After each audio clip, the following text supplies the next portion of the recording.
My name's Billy Joe Caudill. I'm 53 years old, born in Columbus, Ohio. Was raised in church until I had the option not to be, and I decided to make other decisions, which, hadn't been too good for me in the long run. So this is my 5th penitentiary number.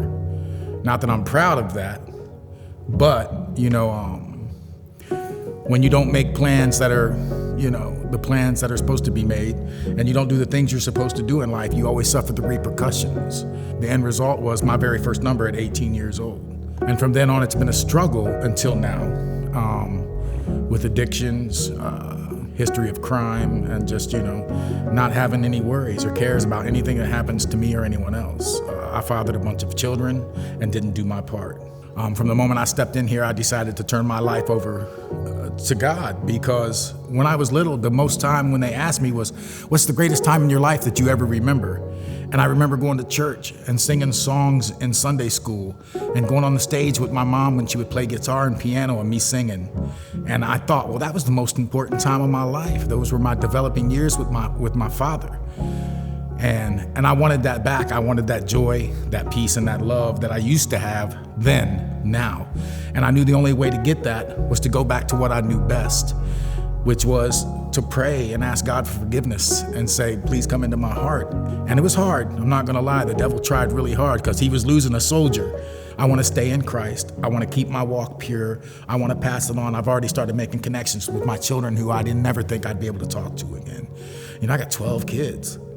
And it's insane that I've got out, had kids, come back to prison, got out, have kids, and have no life with them at all. I've started talking to almost all of my children. 8 of them are baptized. Still working on the others. Give me a minute. I tell them about my journey and my stories, and they're like, man, you even talk different than you used to. Everything out of my mouth was filth. I don't do that anymore. I don't call and do that, you know what I mean? I'm over that, it's cool. It was fun for a minute, but that fun wears off when you have to face consequences for it. So my move forward is to stay in Christ, do the best that I can do. I'm not perfect, I'm never gonna be perfect. I'm gonna have my days and my situations. But I stay focused on the Bible and on the Word, and I stay focused on my plans to give back. And when I see people come in here from the streets to minister to us, and I think to myself that they're taken away from their personal time with their family, their homes. They're coming to a penitentiary willingly. Who does that? And then I thought, well, I used to do that all the time. You know what I mean? But now I understand that just for you to come in as a visitor and show true care and concern to us, I cherish it so much. I can't wait till people come. I can't wait to get a message from my chaplains. You know what I mean? And it's really hard sometimes to deal with the outside noise outside of this room.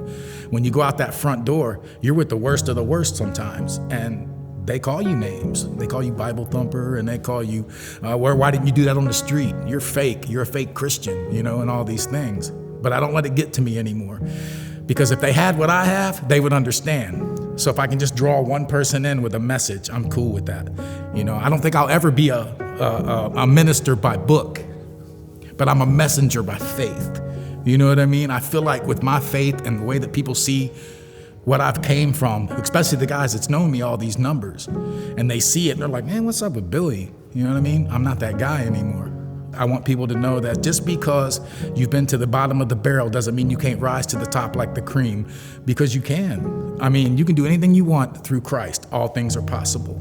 It just blows my mind that there's people on this planet who actually say, all right, man, you guys made a mistake, it's cool. You know what I mean? We're still gonna love you, we're still gonna treat you like a child of God, and this is what we do. Sometimes it's hard for me to understand that I can be forgiven. You know what I mean? I hold myself responsible for a lot of the things that I've done, and I bash myself for it. And every night when I pray and every day when I pray, God says, stop it, man, it's over. That doesn't matter anymore. You've turned over a new leaf. It's time for you to move on. Spread your message. Because if there's anyone who's done it and been there and had the issues and I've done some terrible things to people, man. And for me to be able to pass on a message and get up here and smile and sing and do the things that I do, I feel like that's my calling. I feel like I've been blessed to do it the best way I know how. And that's what I do.